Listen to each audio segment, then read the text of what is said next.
Welcome to the Check Your Head podcast, the podcast where notable musicians and experts share their stories and solutions for mental health and wellness. I'm your host, Mari Fong, a music journalist and life coach for musicians, and today I wanted to start by giving a special thank you to all the listeners of the Check Your Head podcast.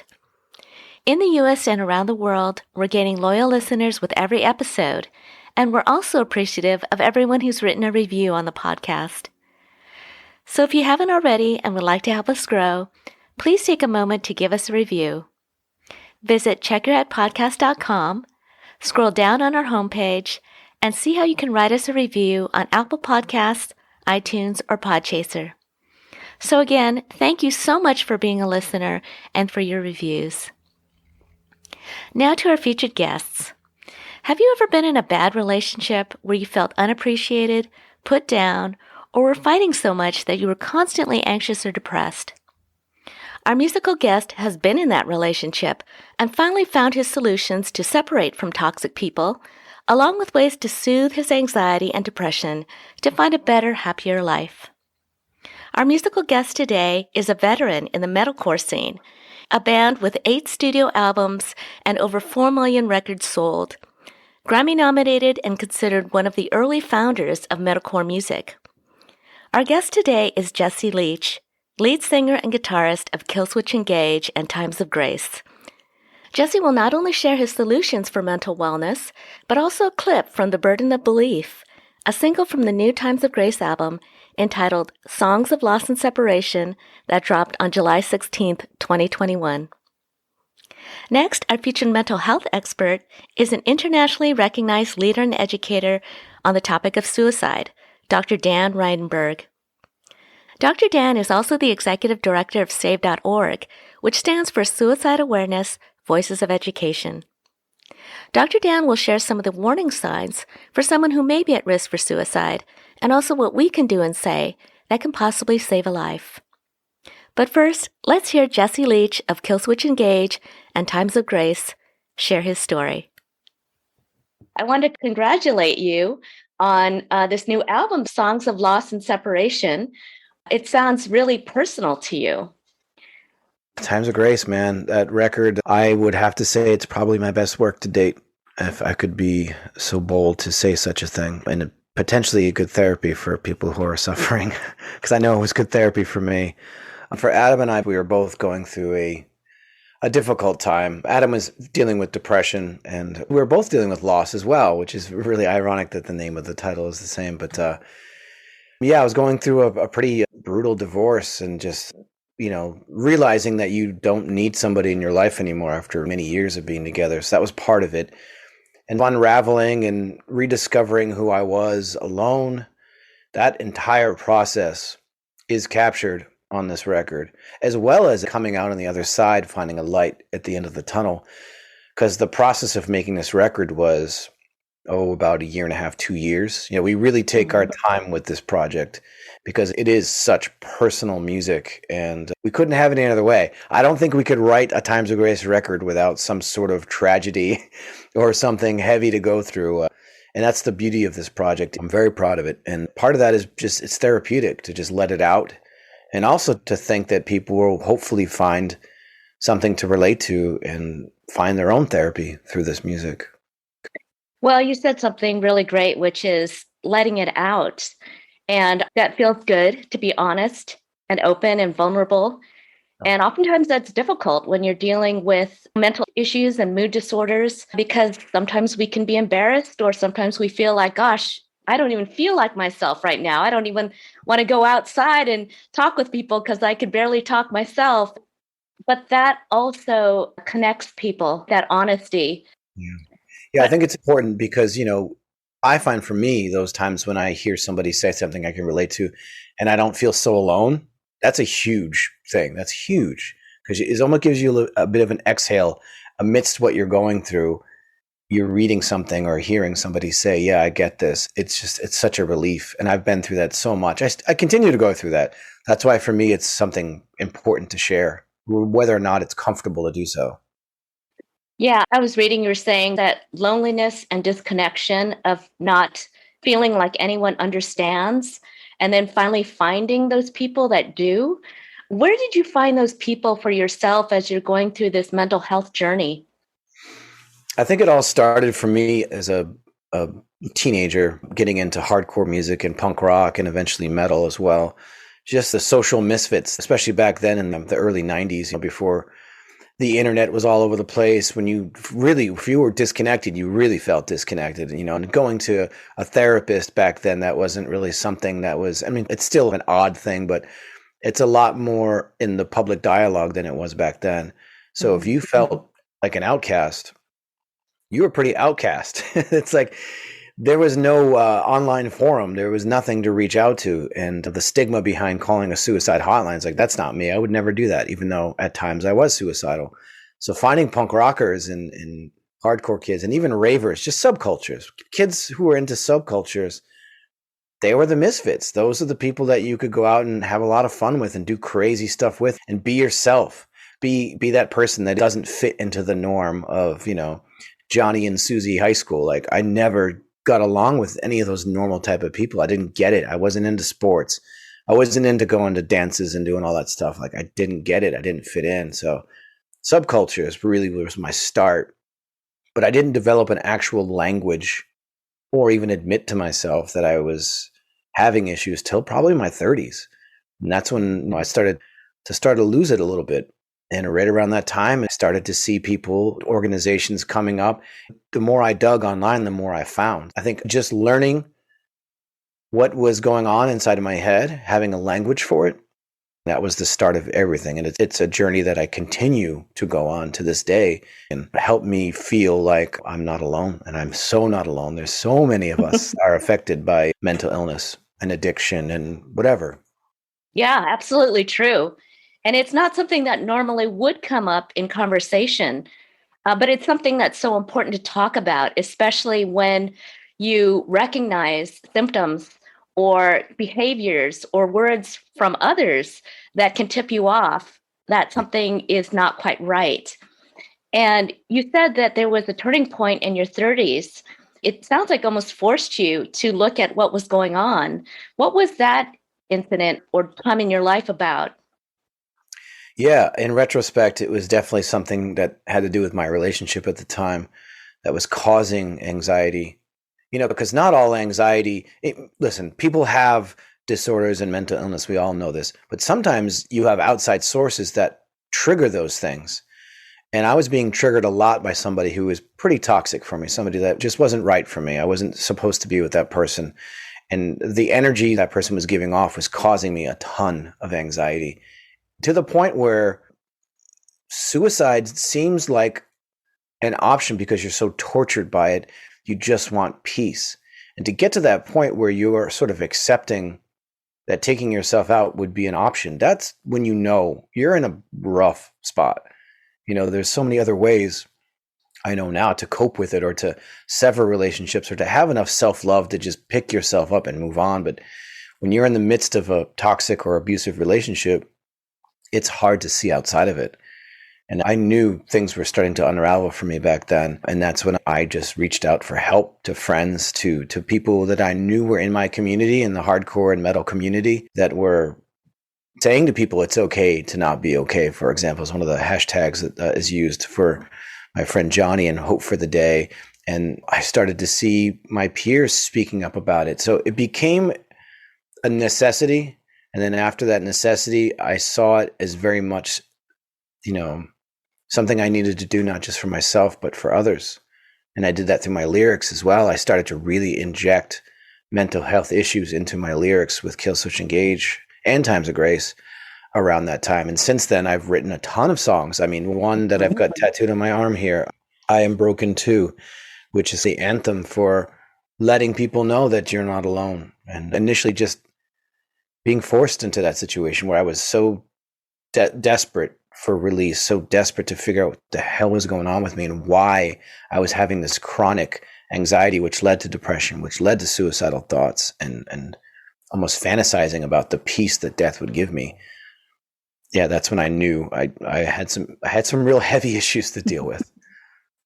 I do understand what you're saying, because when you're in a lot of pain and nobody seems to see it from the outside, or nobody seems to understand it. You just want the pain to stop. And sometimes when you're in that dark place, you feel like I've tried everything and nothing is working. But there's always hope and there's always solutions. And that's it, is that sometimes we don't know what those solutions are. But you talked about something I thought was really important, was that you were in a toxic relationship to the point where it was being abusive. And I'm bringing this up because I think this happens a lot. Yeah. Why do you think you stayed in that relationship for so long to the point where you were having suicidal thoughts? Yeah, it's really hard, at the time when I was going through it.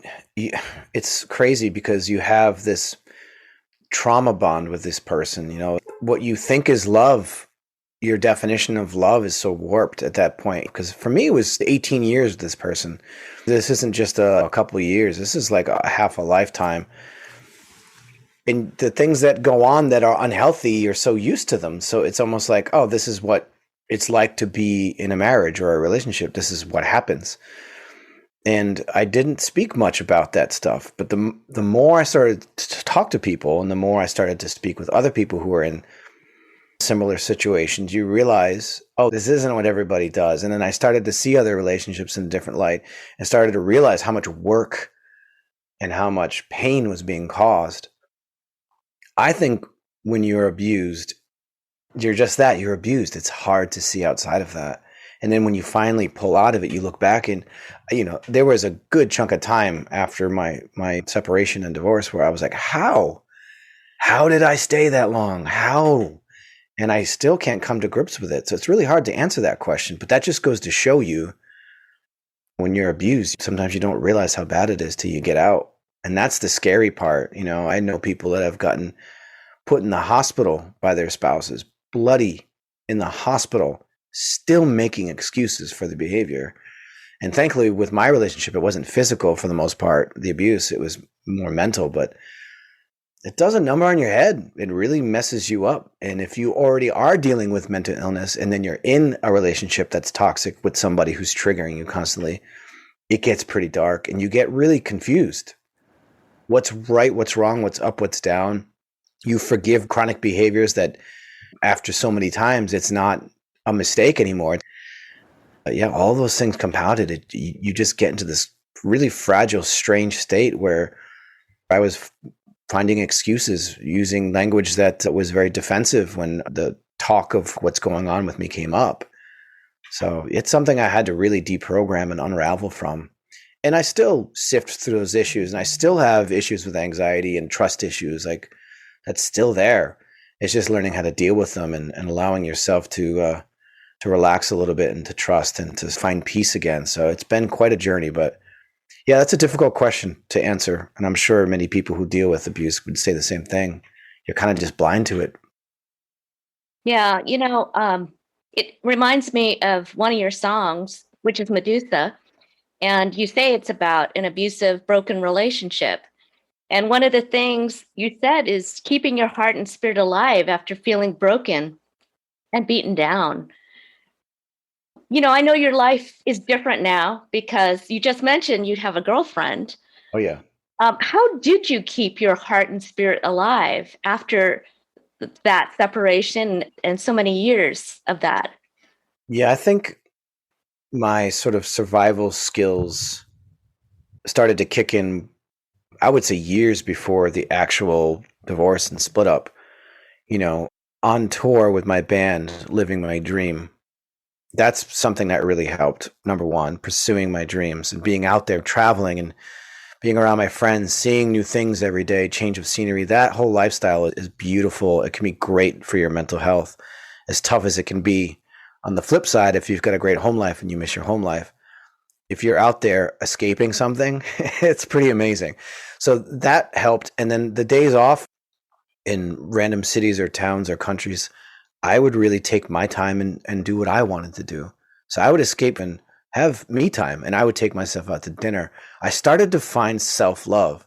I started to figure out who I was despite my scars and despite my abuse. And it sounds cheesy, but the only way I can say this is I started to fall in love with who I am and realizing that, yeah, I do deserve good love. I do deserve all these things. You know, I learned very quickly that I had to find self-love. And that's truly what led me to finally putting my foot down and going, I'm done with this. So it was years of just figuring out who I was and learning how to love myself again, and giving me the strength to just be like, no, I'm not putting up with this anymore. Once I started to say that out loud, I saw the spiral happen. You know, she went one way, I went the other. And I was like, you know what? Good. You know, there was a moment, and Medusa is about this. There was a moment where it was just staring me in the face. I was looking in the eyes of this demonic energy, if you will, and saying to myself, yeah, you're not going to kill me. I'm not going down with you. I'm out. I'm out. And the spoken word part in that song Medusa is directly about that. Seeing the situation for what it truly is, and not having that film of abuse or that film of guilt or whatever the case may be, when you're carrying it with you for so long, when it's lifted off of your eyes and you see it for what it is. And to me, Medusa was a perfect analogy for like, whoa, my heart is turning into stone. I'm becoming a dark figure because of this, and I won't let that happen. So at the end of Medusa, you won't kill the love in me. From demon eyes, I'm finally free. You won't kill the love in me. It's just, the whole song is dark, and right at the end there, when I had to scream that line, I couldn't just sing it. It was like, I'm free. I'm out. And that's one of the best decisions I've made in my life. And that did lead me to where I am now, where this is the happiest I've ever been that I can remember. And I'm with somebody who is amazing and builds me up and challenges me and has been through the ringer herself with her issues and her relationships. So we both met as broken human beings in a very dark place, and very quickly found love, and we're both doing great. It's amazing what actual love and trust and someone who supports you can do for you. So it's been a hell of a journey, but I couldn't be happier, and I wouldn't change a thing. As crazy as shit got, it made me who I am, you know? Mm-hmm. Well, I'm really glad that your life is different now, that was the light at the end of the tunnel, is finding a better relationship and realizing that these things that are broken with us actually provide the color within people. It provides part of their personality and provides also compassion. And one thing that you said was you found the love for yourself and get out of a relationship because of the love that you found for yourself. I do think that's the core to a lot of issues in life. And some people never get out of that. They never learn to love themselves or forgive themselves. How were you able to do that for yourself? Was that something you did on your own? Was that something you realized, or therapy? Or how did you come to that conclusion? Yeah, it's a mixture of things. The first thing that I did that really helped me was riding my bicycle. So it sounds funny, but anyone who knows, exercise is incredible for the brain. And I've never been a guy that can just go to a gym and stare at a mirror and pump iron. I can't do that. Just not who I am. I'm a nature guy. So I actually found an old 10-speed bicycle while recording the first Times of Grace record in the back of the studio in Western Mass, like halfway in the stream and in the woods, just overgrown. It was this old 10-speed, probably from the 80s, like just a huffy, like not a good bike at all. And I took it home. I don't know. It's just something about it. I was walking, writing lyrics, and I saw it. I'm like, I'm going to take this home and fix it up. I remember that first bike ride. I'm in tears, and I feel like a kid again. It was this moment of like, why have I not been riding bikes this is amazing. And where I used to live in Yonkers, New York, there was a huge bike trail. And I just started doing that bike trail every other day. When I would start to feel anxiety or panic or anything pop up, I would get on this bike trail and I'd go further and further. And finally I was doing 20 miles and I ended up buying a nice bike. And that became such a buzz, the endorphins that kicked in. I'd get off these bike rides and my anxiety would dissipate. I felt better. I felt stronger physically. And that sort of translated into mentally as well. And that was the first thing that I was like, oh, this is good for me. This is a healthy habit that I need to make. Instead of drinking myself into a black hole, which I was definitely self-medicating a lot during this time. And it actually reduced my desire to drink too. So cycling has stuck with me to this day. I did it last week when I was feeling off, and it really helped, especially with anxiety. It's huge for anxiety. Depression, that's hard because sometimes I won't even make it out the door to get to my bike on those dark days because I still suffer. My life is good, but my mental illness didn't go anywhere. I still have to manage it and deal with it. Like for me, if I go into a dark thing, it might take a week to come out. It's hard. So physical activity is huge. And then starting to talk to friends who have been through similar situations. And that did eventually lead me to a therapy session, which was one of those mind-blowing moments when I sat with somebody who was educated and empathetic and caring, but also firm. And just speaking about it, having a conversation that's ongoing, reading about it, researching, and again, exercise, swimming, hiking, biking, things that just really help reset my brain. Mm-hmm. It takes a while for someone to get from a mood disorder to getting therapy. Was there something in particular that happened that said, okay, I'm making the call. I'm going to try this out. What was that for you? Yeah, and it's funny too, because I actually made it public. I mean, there were articles written about it. I had just moved up here from Brooklyn. I was living in Brooklyn, New York, and I moved up here where I live now in Woodstock, up here in the Catskill Mountains. It was the first weekend I was alone, and I went out to do a hike, and I had this moment of darkness once again where I was looking down this waterfall and thinking to myself, yeah, this might be the way to do it. And I was back there again to that dark place where, but it was different this time. There was something there. There was a different voice of like, no, look where you are. Like, you're in this beautiful place. There is beauty. There's more. Like, life has so much to offer you. What do you want to call that? God, divine intervention, or, I don't know what it was, but I wasn't alone at that moment. I know I wasn't. And that's when it just dawned on me. I was like, why have I never done this therapy thing? Like, I've got to reach out. So I reached out for help. And thankfully, where I live, there's a bunch of healers, whether you're talking about sound therapy, which I did, singing bowls, I did acupuncture, I did massage therapy, and then I finally went to see and talk to an actual therapist recommended by another healer here. And I said, I'm going to do all of it. Any suggestions somebody gives me to figure out how to move forward with my life, I'm going to do it. I'm not naysaying it anymore. I'm not going, I got this. I just surrendered. And I said, whatever someone puts in front of me, I will do it. So I did all of it, and all of it was incredible. Acupuncture, not so much. It was a little weird, a little uncomfortable, but apparently it's great for you. So that one therapist just changed everything in a very quick amount of time. And I think there's something to be said for doing things on your own and taking responsibility and researching. But when you take somebody who is not your circle of friends or family, people who don't know you really well, is able to take your situation and analyze it with their brain, man, it can benefit you so much, especially if you find the right therapist. Look, not everybody can find the right therapist. It's hard. And I've talked to many people like, therapy is not for me. I'm like, you probably just didn't find the right one.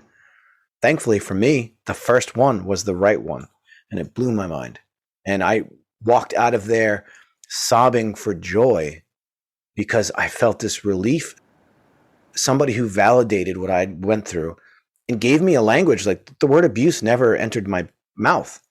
Mm-hmm. And she said, you have been abused. You're mentally abused. The way you're speaking, I can tell somebody who really has beaten you down. She used better words than that, but that was one of those aha moments. Like, I'm an abused spouse. That sucks. And it's funny where society doesn't normally put males in that category. Usually it's the female.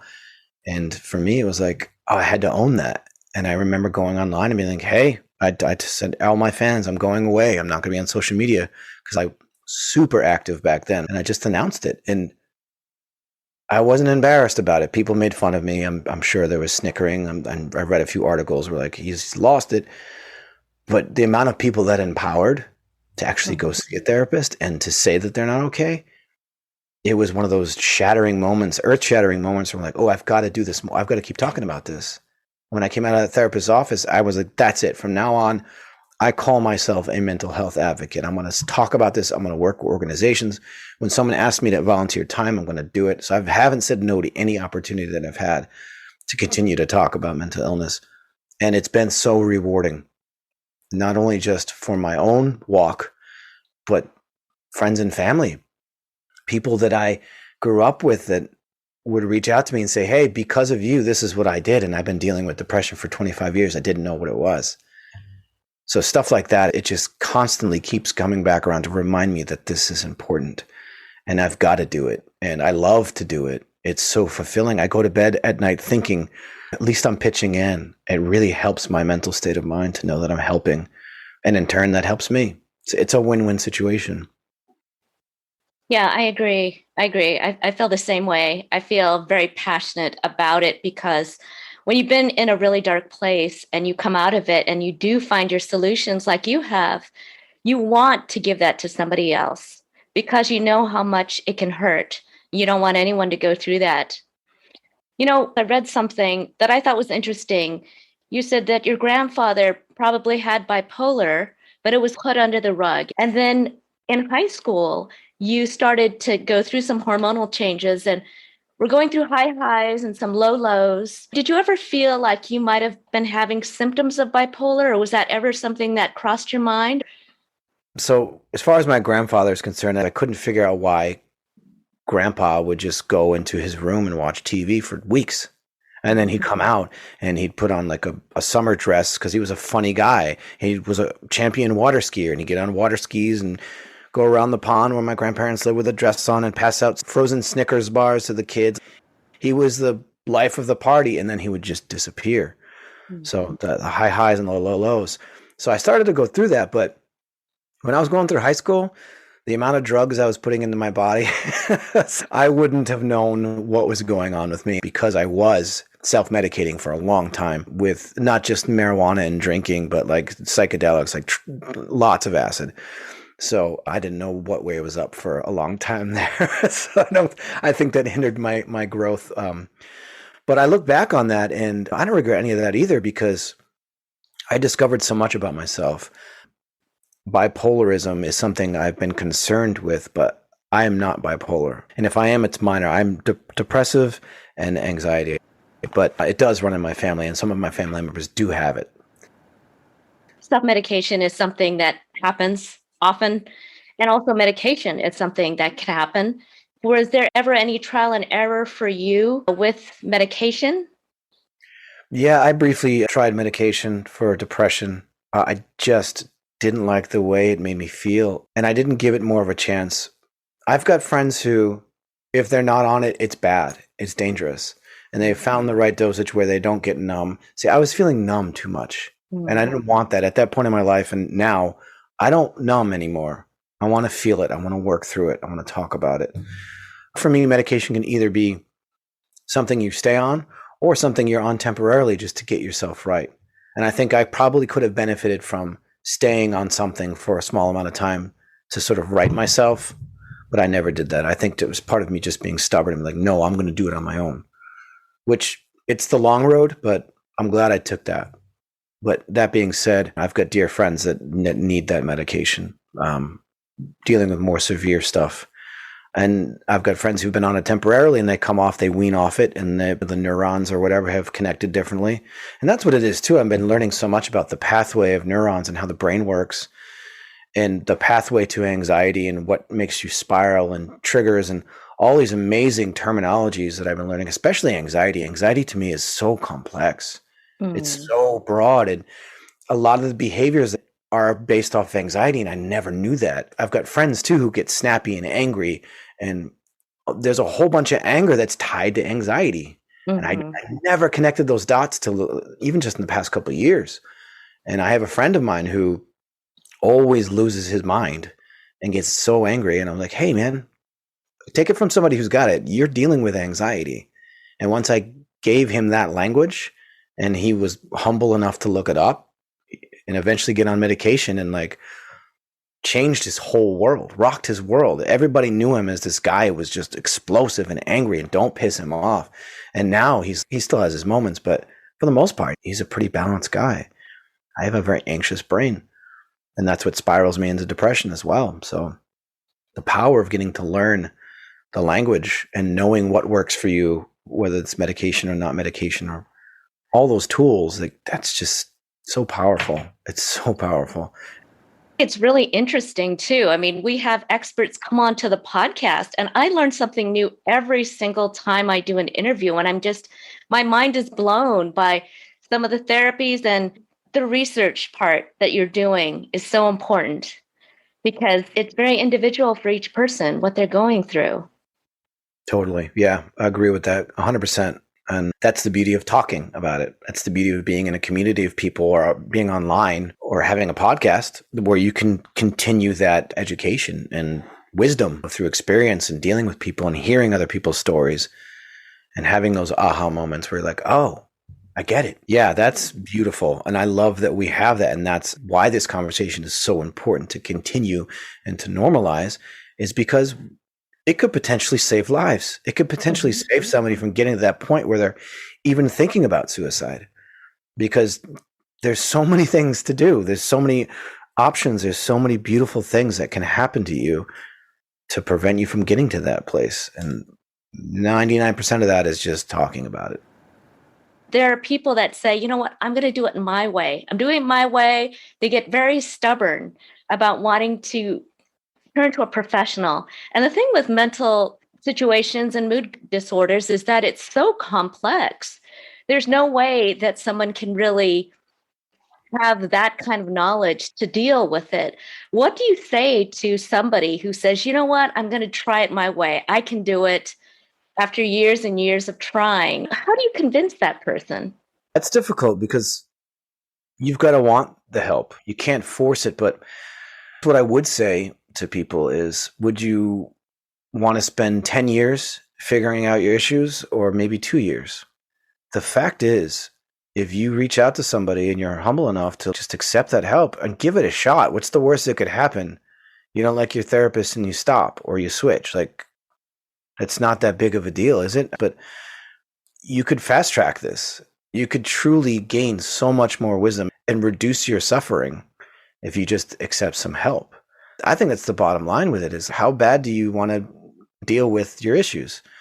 And some people don't want to hear it, but I think if you dangle that in front of their face, if they truly are suffering and you want to alleviate that suffering, what's the backside, the dark side to like just seeing a therapist? I mean, the worst case scenario is you stop seeing them. Right, right. People say money, and it's like, okay, well, money. I mean, how much do you care about your mental health? And that's the thing too, is people don't prioritize, because there comes a time when you're dealing with this where you need to put yourself first for a while. You need to be selfish, because you're no good to the people that you love or that surround you, that need you and want to know you're doing your best, if you're not doing okay. And that's what I have learned to do, is I have moments where I dig my heels in and I tell people, I'm canceling plans. I'm not going to do this. I'm uncomfortable with this.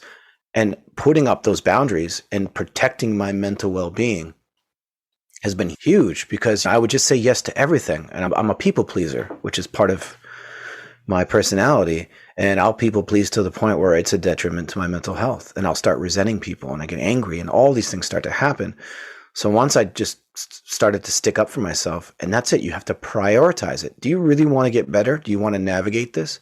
Well, here's some things you can do. If you're going to be stubborn about it, it might take you 3 or 4 times longer to get to where you could if you just accepted some help.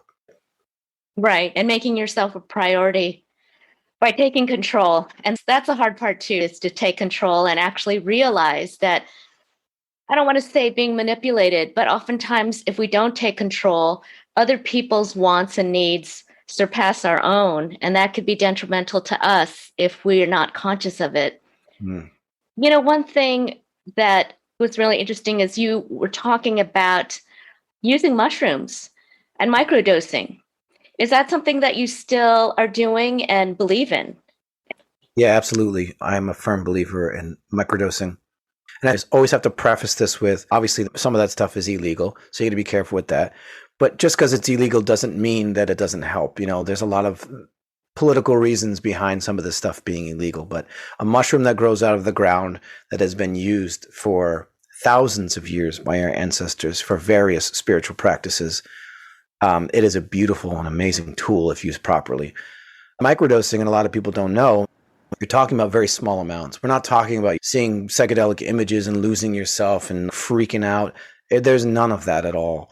For example, like if I'm going to go on a hike on a Saturday, I'll wake up, have my breakfast, have my coffee, and I'll take a small piece of a mushroom, a cap or a stem, small, and I'll munch on that just as I hit the trail.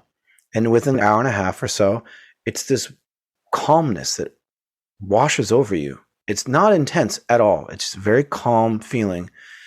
And the best way I could describe it is like someone's giving you a shoulder rub and you're just like, oh, there it is. So nice. And that'll last for a good couple hours. And then for the next few days, that residual stays. There's my social anxiety, my anxiety just calms down. And I see the world slightly different. And I feel more wonderment towards nature, and I feel more creative. And again, this is slight, but if you're microdosing regularly, which I have for, I would say, going on 5 years now, and I'll take breaks. I'll take breaks where I don't touch it at all. I'm a firm believer in it. I think it's absolutely wonderful. It can change everything and help you be more engaged, more present, more appreciative, and again, more creative. It's helped me with writer's block, and I've gotten off it by microdosing. I've been in really dark places and I'll microdose, and I come out of it so much quicker than if I didn't do that. So to me, it's nature's medicine, but you got to be really careful with that. You have to know who you're getting it from. You have to know the science behind it, how much. So there's a lot that goes into it. You can't just jump in and go, yeah, I'm going to microdose. Don't take it, because if you take too much and you're not in a good mental state, it can exacerbate that situation. So you got to be really careful with that. But I'm a firm believer in it. I think nature provides us, whether that's cannabis, edibles. I can't smoke anything because of my voice, but cannabis is beautiful too. Certain amounts and certain strains. Do your research though, for sure. And then be careful of the legalities. Yeah, there's definitely things you have to think about there. Now, you mentioned edibles also. Is that something that you do on occasion, or how does that play a part with your mental health? Yeah, that's definitely on occasion. Because with marijuana edibles, that can cause anxiety big time for me. So I have to know what strain it is, how many milligrams. Like that stuff is super important, because some of the worst feelings in places I've ever been were for taking too many and too high of a dosage in the wrong type of edible. That can be bad if you've got anxiety. It can cause panic attacks, which it did for me. So yeah, when I find the right dosage and the right edible, because I've experimented with a bunch of different types, and I like to make it myself too, if I can, because I like to make sure it's organic, doesn't have chemicals in it. There's so many factors that go into this, but I try to be as healthy as I can. So recently, a friend of mine gave me these little caramel ones. They're really nice, and I just bite like a little 1/4 piece off, and it's just perfect. It's just a nice, warm, fuzzy, relaxed feeling. Anxiety goes away. I'm thinking clearer. I have aha moments. It's really good medicine, but it's different for everybody. So it's trial and error for sure. And I would always say start small. So everything in moderation, I believe. That's where I'm at these days. Everything in moderation. Yeah, that's good advice. One thing I read was that when you were going through your depression and anxiety, that you would mention it to people, and they would say things like, oh, snap out of it. It's not that bad. You're overreacting. All of those things that can be so hurtful when you're not doing well. If somebody came up to you today and said that to you, like, I'm not feeling well, I feel like I'm depressed, what would you say to them? Talk to me about it. What's going on? Sit there and listen. I've had those moments. I've had those moments with the fans, and it stops me in my tracks. And I'm like, okay, I'm going to make time right now. That's happened to me, where I will say out loud, because this person's saying it out loud. Give me a few minutes, guys. I'll get to everybody. And within 2 to 5 minutes, just that person telling their story, you can almost see the exhale, like they just needed to share that. And sometimes that's all it is just listening. And you don't always have to give advice. You don't always have to try to fix it. And that's something I had to learn. It's something I'm still learning. Being present to someone when they're speaking without you're ready to say something, you're ready to counteract, you're ready to argue, you're ready to fix or give advice, Most people do that. And I'm still partially one of those people. I stop myself and I look at their face and I watch their body language and I'm present. And then I will interject with things, letting them know I'm listening. Yeah, I hear you. Oh man, that's terrible. That stuff is powerful. If you're just listening to somebody talk, that could be the difference between a really bad night and a night where they're like, oh, I'm not so alone here. And if it's a dear friend, spend the evening with them, go take them out to dinner. And it's important to give people that time if you can, because that could make a huge difference. Right. It not only shows you care, but it allows them to let out everything that they've been holding in. And just like when you go to a metal show or one of your shows, kids are going nuts, they're in the mosh pit, that's a release. At a show, it's a physical release, it's an emotional release, but listening to somebody is a release of what's honestly going on with them. And I do think that once we're really honest with ourselves and honest with somebody else that is caring and compassionate, that really can make the difference between somebody getting help and even going for another day. Because depression does bring along thoughts, suicidal thoughts. Whether we like it or not, it's part of the condition. And if we start believing those thoughts, of course, it could be fatal. And we don't want that. We don't want to believe those thoughts that really are lies that depression is telling you. Yeah, 100%. Because when you go through those situations and you come out of them and you look back on them, there's a part of you that doesn't understand how you got there. You're like, how did I get to that point? And I think that's been the whole journey for me, is like understanding how you get to that point and how you can prevent getting to that point. And suicide is the end game. There's no turning back from that. There's no turning back. You know, you can do stupid things. You can make poor decisions and learn your lesson. But with suicide, it's like there's no lesson to be learned. That's it. So that's, to me, been my biggest motivator for speaking up, is trying to prevent people from that. And then you get to somebody who is in that dark place, finds the way out. They become a catalyst for change. They become somebody who's going to help the next person. That's the beauty of the people I meet in this field, is there's so much compassion and love. Some of the sweetest, most kind-hearted, amazing, solid human beings are people who work in the mental health field and have become friends of mine. They're like-minded people. And that's what's beautiful about it, is if you're driven by demons to this dark place and you find your angel to help pull you up out of it, you're going to spread the word. You're going to be like, oh, there is help. I got help. You can get help. Here's how it works. Let's talk about this shit. That's powerful. And it's an energy that continues to reciprocate. And once you get into that energy, that beautiful reciprocated energy of people who work in the mental health field, it's addictive. You want to be around these people and you want to help because it just fulfills your soul. It's a beautiful cycle that starts once you're pulled out of that dark place and you see the light. You can't not talk about it. It's like being born again Christian, you know, I can't stop talking about Jesus. Like, I get it. Yep. I get it. Well, yeah. And what you're saying about give and take is the perfect thing with anything you love, really, is this beautiful give and take.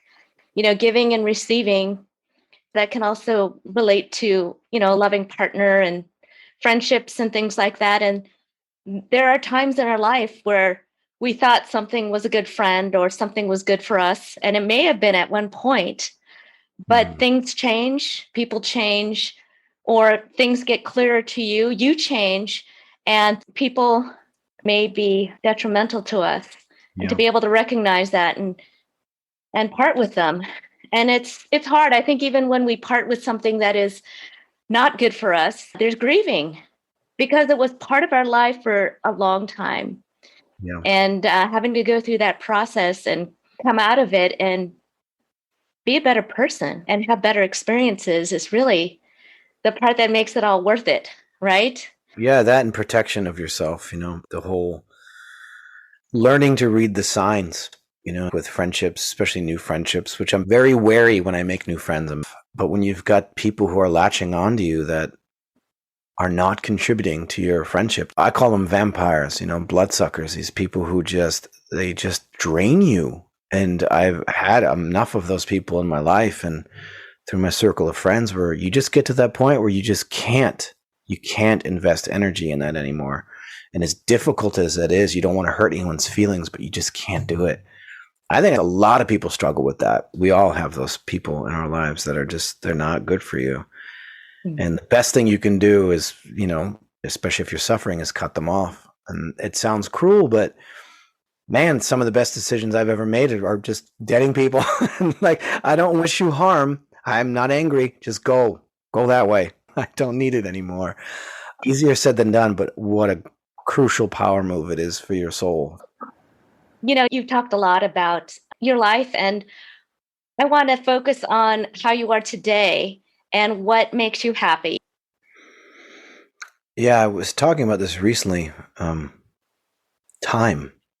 It's something that I've always taken for granted, especially when you have a life that is nonstop. The life of a touring musician, you can't catch a breath. You're out for a month and a half, 2 months, you're back for 2 weeks, and you're back out for 2 months, 3 months.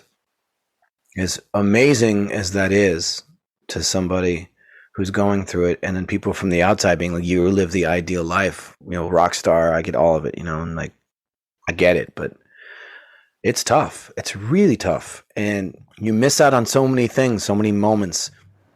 And one thing I was saying right before the world shut down and I was forced to stay home, I remember venting to my girlfriend with tears in my eyes saying, all I want to do is just be here long enough to watch the seasons change. I want to see winter turn to spring. It's something so simple and it seems so funny to some people, but I want enough time to watch a season change. And little did I know I would get my wish. And at first it was hard to deal with because I'm so not used to staying still. And you go through the process of, wow, this is my life now. The world's going to shit. What are we going through? All the anxieties. And then I finally got to a point where I saw the seasons change. And my girlfriend reminded me, hey, do you remember what you said 6 months ago when you were like exhausted from the road? Here you are. And it was like a light bulb went off in my head. And I was like, oh yeah, I've got time. I don't have a schedule. I don't have any tours. For now, my bills are being paid, thankfully, because I had some money put away. So there was a chunk of time where I was able to just be still and go out in nature and watch bees pollinate the flowers, birds. I would spend hours very meditatively just sitting by a stream and just listening and watching. And it became this ritual, which is very much a part of what I need nowadays. I do it on a regular basis now because I've realized what a luxury that is. Who gets to do that? You got people pulling you in all these different directions, and that was my life forever. In this past year and a half or so, I experienced for the first time absolute, complete Zen-like stillness. And time has become such a precious thing to me. Taking moments for myself to be at peace and having a sense of gratitude for all the things that have been bestowed upon me. Those two things are super important to me now. And I will continue to practice them. Hopefully we can continue these wonderful things that we've learned in the pandemic and have a nice, beautiful hybrid of being able to enjoy the outside world and also keep that inside world really nice and beautiful too. That's the plan. I like that hybrid. I like that. I'm going to steal that. Hybrid me. I know. When I get back on the road, I'm a hybrid now. That's good. I like that. It's a gift. Every morning we wake up, it is a gift. And if you view it as such, with gratitude in your heart, it'll change your whole day. I promise you. Next up, we have the world-renowned expert on suicide prevention, who also received the Service to Humanity Award as a champion of change by President Barack Obama. Our expert today is Dr. Dan Reidenberg. Dr. Dan also heads up the nonprofit SAVE.org, which stands for Suicide Awareness, Voices of Education. Dr. Dan will share with us the key warning signs and behaviors of someone who may be at risk for suicide, and also what we can do and say to someone at risk that can possibly save a life. Jesse Leach talked about the importance of listening to others, especially when they're going through a tough time. But it's also really important to know what to look for if somebody is hurting, and also how to respond to that person. So, first of all, what are some of the warning signs of someone who may be at risk for suicide? Some of those risk factors might be family history of mental health issues, family history of chemical health issues, a family history of suicide. We have warning signs. These are the things that we know that people have done in the past prior to their suicide. The ones that are most important are, number one, anybody communicating their intent to die. Now, most people don't just come out and say, I'm going to go kill myself tomorrow at this time, at this place, and this is how I'm going to do it. It's often far more disguised than that. It's far more indirect. It might be a statement like, my family would be better off without me, or my team would be better off without me, or I'm just a burden on everybody's plate. Those are suicidal kinds of communications, and we need to pay attention to those just as much as we do those direct statements that do happen, just not as frequently. So anybody communicating their intent is a number one warning sign. Now, the second and equally important warning sign has to do with looking for a way to die. We know that those people who died by suicide looked for a way to die. They might have searched online for methods on how to take their life. They might have gone around their house and looked for whether it was a weapon or with something sharp or a rope or a place where they could do this. They might have looked for medicines that they could take, all different kinds of ways to die by suicide, of course, but they somehow searched out and looked for a way to die. So if we have any idea, any inclination, any observation of somebody communicating their intent and looking for a way to die, those are the two primary warning signs. The next set of warning signs that we really want people to pay attention to are statements that somebody might make, such as, I feel like I'm just a burden. There's no hope for me anymore. I don't really have a future in front of me. There's no purpose for me to be around any longer. I feel really trapped by everything, and there's no way out. These kinds of statements, combined with some of those risk factors, not having enough protective factors, maybe a mental health issue, maybe some other problems in their life, that's when we know that these warning signs really set off a triggering set of events. Those are the kinds of things we really want people to pay attention to when it comes to warning signs. So once we start to hear warning signs and behaviors of somebody that we feel is a suicide risk, what are some of the things that we can do to help those people or to guide them in the right direction? So there's some simple things that everybody can do, because we know that for about half of the people that make a final decision that they want to die by suicide and they carry it out or attempt at suicide, it's less than 10 minutes. Not enough time to get to a doctor, not enough time to get to a hospital. What that means is that everybody has to know some of these warning signs, and everybody's got to be able to do a few things. First thing is we need to know that it's okay to ask about suicide. Most people still are very afraid to ask about suicide. They think that if they ask about it, it's going to lead somebody down that path, or it's going to make them want to do it more, or it's going to put an idea in their head that wasn't there before. We have a wealth of data that tells us that isn't true. And in fact, the opposite can be true. If you ask somebody who might be thinking about suicide, you can actually reduce their level of distress. You can reduce their level of anxiety. So we need to know that it is okay to ask, and we need to know how to ask the question. So that's the second thing. If you're worried about somebody, if you have a gut feeling that something isn't right, there's been a change in behavior, there's been a change in things that they're saying, and you're worried about it, and you decide you're going to ask about it, that's a good thing. You must ask the question with a fatality component to it. That's really important, but I got to back up 1 second here. Mm-hmm. If you're just not sure what's going on, if you just think something might be going on, but you're not sure exactly what it is, start a conversation with somebody. How are you doing? It doesn't seem like you've been yourself lately. Are there things going on that are really troubling you? Are you really struggling through? You can ask these more broad questions just to see where their thinking is at, their emotions. That's okay. If you are concerned that somebody really might be at risk of suicide, they have those risk factors, they have warning signs, we've got to ask the question, and it's got to be very direct. We've got to make sure that we say something about death or dying. And the reason for that is if somebody is actually thinking about death or dying by their own hand, we don't ask about that, we're going to miss where their brain is at. We've got to be really clear with them. Is this what you're thinking? Would you just rather be dead? You don't want to live any longer? You just don't like life anymore? That's okay. So now that you've asked, the next thing is to listen.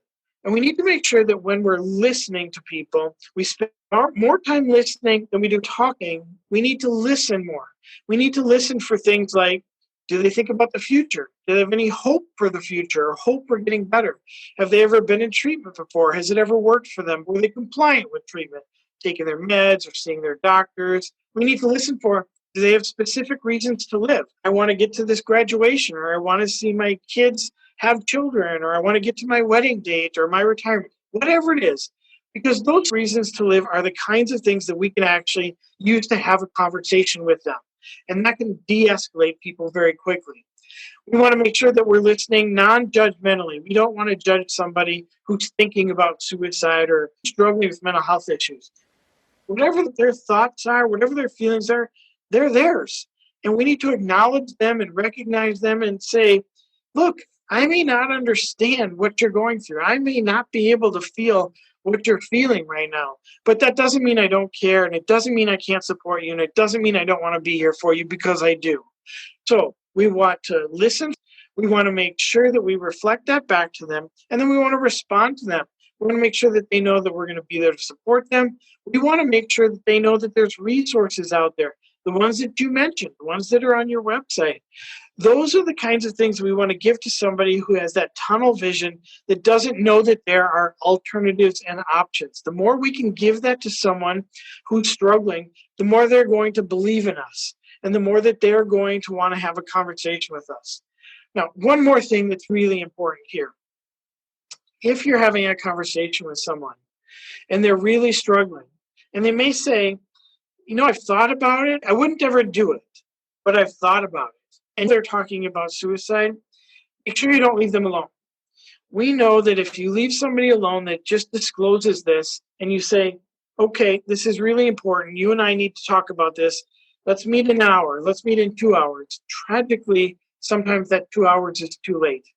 And it increases their shame around this when you put that off. If somebody's talking to you about a life or death thing, it's no different than if they're having a heart attack. You don't say, I'm going to get back to you and perform CPR in a couple hours, or I'm going to get you to a doctor in a couple hours.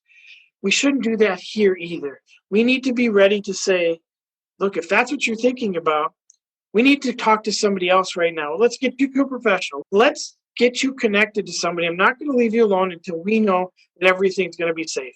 Those are really important things to do if somebody's at risk of suicide. Yeah, and I want people to know, too, that it may not even be a loved one that has care and compassion for you. It could be somebody in a support group, because there are people out there that feel like they don't have anyone that they can depend on. But people do care out there, and I do think that those questions show care and compassion. Oftentimes, just that feeling can help somebody really rethink ending their life.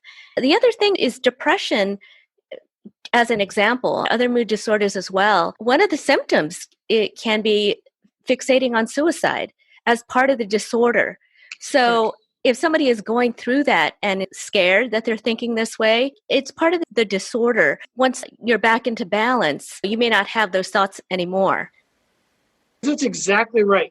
There are a number of symptoms of these various illnesses. Obviously, most people think about depression, and depression obviously has a depressed mood where you're unhappy and you're very sad. You might be very tearful. You might have physical symptoms such as you don't want to eat, or you eat too much, or your sleep is off. Either you sleep too much or too little, or it's very distressed kind of sleep. You might have no energy.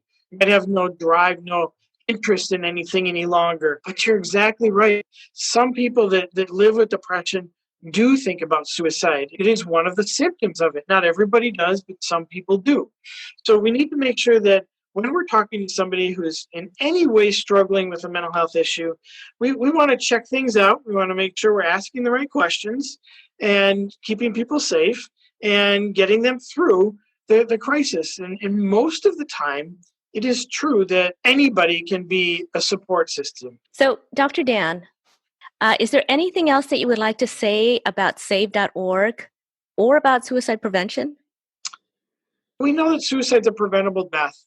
And if we can all be involved in this, if we can all get over that shame and those negative words that are attributed to mental health issues, and we can be honest and compassionate with those that are struggling, they're going to open up to us. And if they open up to us, it's an opportunity to save a life.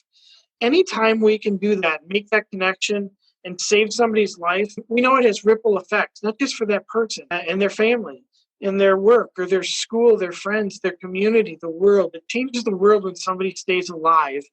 And that all just takes a little bit of time and a little bit of compassion and a little bit of willingness to stand up and say, I'm going to be there for you. And the more people that we can come on board with that, the more lives we're going to save.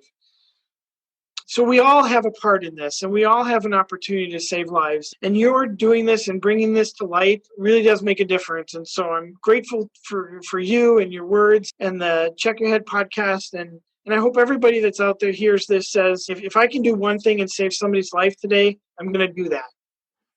A big thank you to our musical guest, Jesse Leach of Times of Grace and Killswitch Engage, and our mental health expert, Dr. Dan Reidenberg of Save.org. Look out for Killswitch Engage on tour soon, playing with Slipknot on the Knotfest Roadshow in September of 2021, and also on August 6th, 2021, catch Killswitch Engage for their Vaccinated and Intoxicated streaming show, performing their latest album, Atonement, and their early self-titled album, dropped in the year 2000. For more information, visit killswitchengage.com.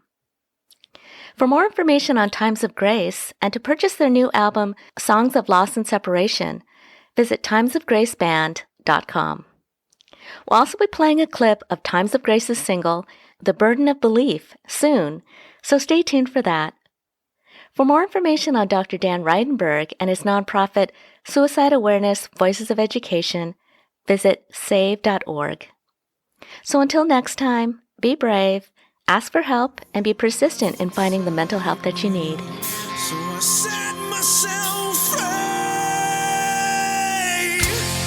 but I'm of this belief. This journey has brought me to my knees. Will you show me what it means to believe? I can't let go. Check Your Head podcast is kindly supported and partnered with Sweet Relief Musicians Fund, DBSA San Gabriel Valley, Earshot Media, and Lemon Tree Studios in Los Angeles. Visit checkyourheadpodcast.com, where we have over 100 solutions for mental help. Be our friends on social media at Check Your Head Podcast. Watch us on YouTube and support us with a kind donation on checkyourheadpodcast.com. Check Your Head Podcast is sponsored by a 501c3 nonprofit, with all donations being tax deductible. Thank you for your support, and thank you for listening.